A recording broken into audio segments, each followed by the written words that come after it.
My job in the CIA was to go undercover, make contacts, and see if they knew information that could be useful. So you left us for 6 years to make friends? You'd prefer I kill people? Martian, I'm wondering if there is any particular meaning behind a spy's code name. Is this just a random name that got generated? What can you tell us about that? I never asked, to be honest. I know in the original series, it was Malatru, which means rude, apparently, in French. And I thought the sort of iteration that we've done, my character is actually ruder than the original.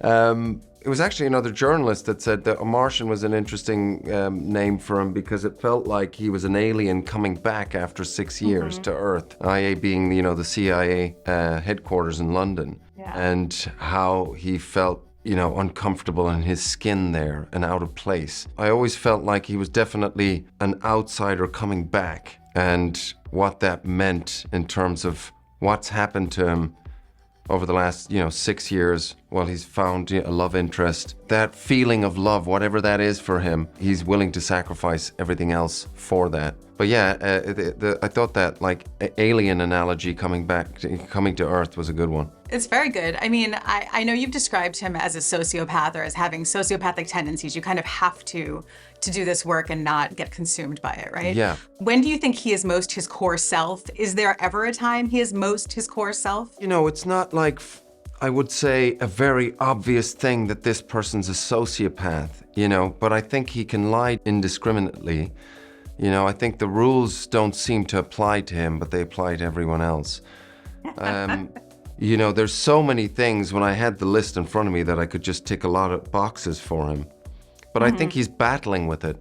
And I think he's battling it with the feelings that he has for Samia and also his daughter that he's been estranged from, pretty much for the last 6 years. I always thought that it was this sort of, battle for his soul. I think where he's in his element is when he's in crisis and has problems to solve. I think he's very adept at isolating issues in his life and problems that need to be solved. He's very good at compartmentalizing and dealing with one thing in isolation. So for me, I felt like he became more comfortable in crisis scenarios, actually. And what was interesting about him as well, the way he was written, because I was thinking, well, where's the outlet? Where are the cracks to this pressure and, him sort of unraveling in many aspects? It doesn't seem to be alcohol or drug addiction, or it doesn't seem to be popping pills. So I think it's the adrenaline, the addiction to the adrenaline of the job. Well, that dovetails very nicely. I was going to say, I know that the agency is very clear that this is a job that can ruin your life, can ruin your heart, can ruin your psyche, is often sometimes very boring, right? But there's also some very cool things you get to do. I'm thinking especially of the car chase, evasive maneuvers kind of in the first episode. So that said, what was some of this cool stuff that you were very into as you were shooting it that Martian gets to do? Unfortunately, I didn't get to do the driving stuff, and I love driving, but we had a tight schedule, so I'd be doing other stuff while the stunt driver was doing that sort of thing. There are probably, people that join up because of things they see in films, be it whatever, James Bond, where the idea of the excitement, and I think being at the spearhead of what's actually going on in the world, as opposed to sort of reading it in the newspaper and getting the party line and the truth lies somewhere else. I think being at the sort of epicenter of truth in any of these conflict zones, there must be an appeal to that. And I definitely think, from the people I spoke to, there's an idealism there. They feel like they are doing good. And I have a lot of respect for that because the sacrifice is huge. And I thought what's interesting with the Martian character is whenever he decided to join up, maybe at 20, 21, what was he like then?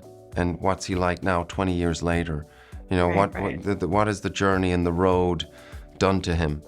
And how has his moral compass been shifted over those 20 years and what he's had to do? You're in London. Me too. Watching your scenes with Jodie Turner-Smith, it's clear there is a love and an affection and a deep attraction between Sammy and Martian. But it also, I have to keep reminding myself, she thinks his name is Paul. Like she thinks he's another person. And how much can you actually be in love with someone who you don't know? Can you speak to me about playing that edge, right? Knowing that he knows she doesn't know who he fully is and still having that kind of depth of affection for her. You know, it's again comes back to that compartmentalization. I think when he's with him and in that life that he created in Addis was a real thing. So even when he's undercover, that's real to him. And that's sort of some of the, you know, when I'm looking at just how he lies indiscriminately, that's how he's found a way to not only survive, but thrive in this position. So for him, what happened with Sammy is very real. He was just under another name, but it's just a name. And that compartmentalization for him, he'll realize that for a civilian, it's hard to compute. But for him, it's like nothing, lies and truth have become so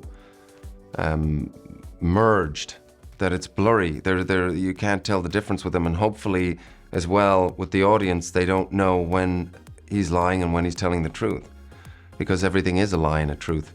You have some heavy hitters in the show, right? Richard Gere, Jeffrey Wright, Jodie. I especially loved how in the first episode, when we see Martian and Henry, Jeffrey's character, interact, there's a warmth there that we haven't seen him have with anyone else. Talk to me a little bit about their relationship and what you can tell me going into the series. Yeah, I think they're very different people in terms of how they work within the CIA.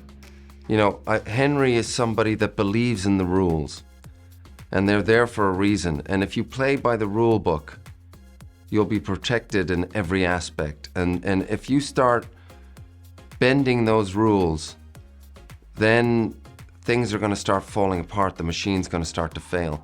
Whereas Martian is the opposite. He believes that those rules need to be buckled and bent to breaking point in order to get what needs to be done. But I think, you know, there's definitely a history between them where there's a respect there. You know, Henry is somebody that would have been out in the field as well in his earlier career, so he knows what it's like. He's efficient at what he does. And there's just that, you know, there's a warmth between them, there's a chemistry there. But it's going to be tested, the friendship, that's for sure.